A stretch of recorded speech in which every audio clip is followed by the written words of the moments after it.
मैं उन कांग्रेस के हमारे जिम्मेदारों से कहना चाह रहा हूं, अब छोड़ दो कांग्रेस पार्टी को, अब छोड़ दो। कांग्रेस पार्टी का कोई मुस्तकबिल नहीं है।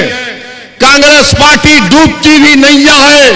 अब आपको रहबरी करना है, अब आपको सरपरस्ती करना है, अब आपको लीडर बनना है, अब आपको क़यादत पर करना है। और ये नौजवानों से कह रहा हूं, मेरे नौजवानों, ये लड़ाई हम आपके लिए लड़ रहे हैं। ये लड़ाई इसलिए लड़ रहे हैं कि मैंने अपनी जवानी में 6 दिसंबर को देखा, मैंने अपनी हालत जवानी में मैंने 2002 को देखा। नौजवानों, हम नहीं चाहते कि जो बदनुमा चीजें हमने अपनी आंखों से देखी वो तुम्हारी जवानी में तुम देख पाओ। ये लड़ाई तुम्हारी है नौजवानों, तुमको लीडर बनना है, तुमको कायद बनना है, तुमको अल्लाह असदुद्दीन ओवैसी से बेहतर कायद बनाए, तुमको अल्लाह असदुद्दीन ओवैसी से ज्यादा बेबाक बनाए, अल्लाह तुमको मुझसे ज्यादा काबिल बनाए, अल्लाह तुमको मुझसे ज्यादा नेक और पाक बनाए। मगर ये लड़ाई आपको लड़ना है, ये लड़ाई आपकी है। इस लड़ाई में आपका साथ चाहिए, इस लड़ाई में बुजुर्गों की सरपरस्ती चाहिए, इस जिद्दोजहद में अहले दिल की दुआओं की जरूरत है। यकीनन इस मुबारक सरजमीन पर ऐसे औलिया हैं, ऐसे अहले दिल हैं जो रात के अंधेरे में उठकर अल्लाह की बारगाह में अपना सर और सजदा करते रोते हैं। मैं उनसे अपील कर रहा हूं कि आप अहले दिल हैं, आप अल्लाह से दुआ करिए। मैं बुजुर्गों से अपील कर रहा हूं, मां और बहनों से अपील कर रहा हूं कि अभी तो जिद्दोजहद शुरू हुई है, आप अभी से नतीजे पर मत आइए खुदा के लिए। अभी तो ये जमहूरियत की जंग शुरू हुई है, आप जंग को खत्म होने दीजिए। आप सालों सालों कांग्रेस का साथ दिए। मैं एक जज्बा लेकर आया हूं, मैं ख्वाब लेकर आया हूं, और रब्ब करीम जानता है कि मैं अपनी अनानियत के लिए कभी नहीं आया, ना कभी आऊंगा। मेरा ख्वाब एक ही है कि जब ये नाइंसाफी को देखता हूं तो खून के आंसू निकलते हैं, मेरा जिस्म का रोंगटा रोंगटा खड़े हो जाता है कि कैसे इंसानों से इस तरह का बर्ताव किया जाता है। और आपसे भी कहना चाह रहा हूं कि जिसने बिलकिस के रेप करने वालों को संस्कारी कहा, तुम ओवैसी को पसंद नहीं करते, कोई बात नहीं, तुम ओवैसी से नफरत करते करो, मगर खुदा के लिए वो बिलकिस तो तुम्हारी बेटी, हमारी बहन भी है ना।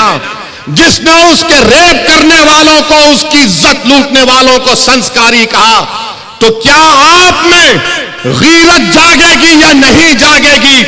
क्या आप में हमियत जागेगी या नहीं जागेगी? तो जमहूरी तरीके से बताओ कि गीरत भी जिंदा है, हमियत भी जिंदा है, और हम ऐसे लोगों को कभी नहीं भूलते। जमहूरियत आपको दावत दे रही है कि अपने पसंद के उम्मीदवारों को कामयाब किया जाए। अरब के प्रधानमंत्री से मेरा सवाल है, बताओ बिलकिस बानो का क्या मजहब था? बिलकिस बानो को रेप करने वालों को मोदी जी आपने क्यों छोड़ा? बिलकिस बानो 6 महीने की प्रेग्नेंट थी, मोदी जी आपने उन जालिमों को क्यों छोड़ा? बिलकिस की बेटी का कत्ल किया मां के सामने, भारत के प्रधानमंत्री बोलो तुमने क्यों छोड़ा?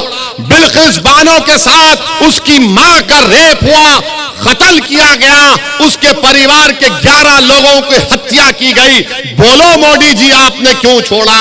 आपने इन जालिमों को क्यों छोड़ा? बोलो आसाम के मुख्यमंत्री, बिलकिस बानो का नाम तुम्हारी जबान पर नहीं आता। अरे सबसे बड़े इंसानियत के दुश्मनी करने वाले आप लोग हैं कि बिलकिस बानो के कातिल, बिलकिस बानो की बेटी के कातिलों को देश के प्रधानमंत्री छोड़ते हैं। मोदी जी, ये सबका साथ, सबका विकास, सबका विश्वास नहीं, ये तो धोखा है गरीबों से, ये जुल्म है भारत की महिलाओं से, ये जुल्म है उन मासूम बच्चों से जिन्होंने अपनी मां और बाप को खोया। मेरे अजीज दोस्तों और बुजुर्गों, ये सच्चाई है। क्या भाजपा बिलकिस बानो के ऊपर बोलेगी? नहीं बोलेगी। मुकद्दर के फैसले आप करो, कब तक अखियार हमारे मुकद्दर का फैसला करेंगे?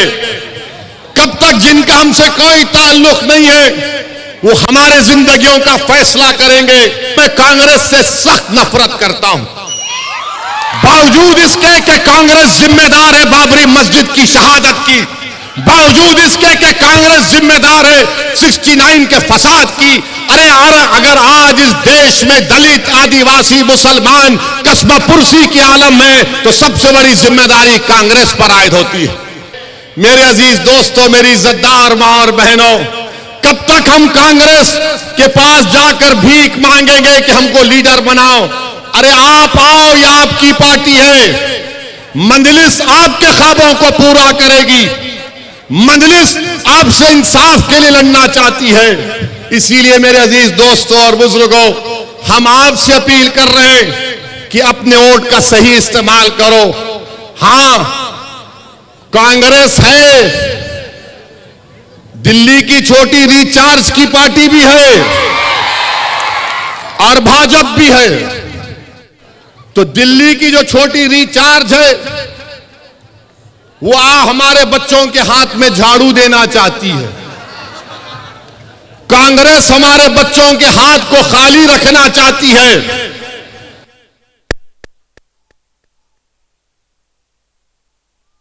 बीजेपी के बातें बहुत हैं, मगर एक भी अल्पसंख्यक समाज को टिकट नहीं दिया। मजलिस आपसे वादा कर रही है, आपके बच्चों के मुस्तकबिल के लिए हम लड़ते आए और लड़ते रहेंगे। उर्दू स्कूल बंद हो गए और हम हैदराबाद में अपनी पार्टी की तरफ से शहर हैदराबाद के जितने उर्दू स्कूल हैं, हमने 2005 से अब तक करीब 15-20 लाख बच्चों को, उनमें अब तक हमने 7 करोड़ रुपए खर्चा किए। आप एक बार मौका दो, यहां से मुत्तहिद हो जाओ।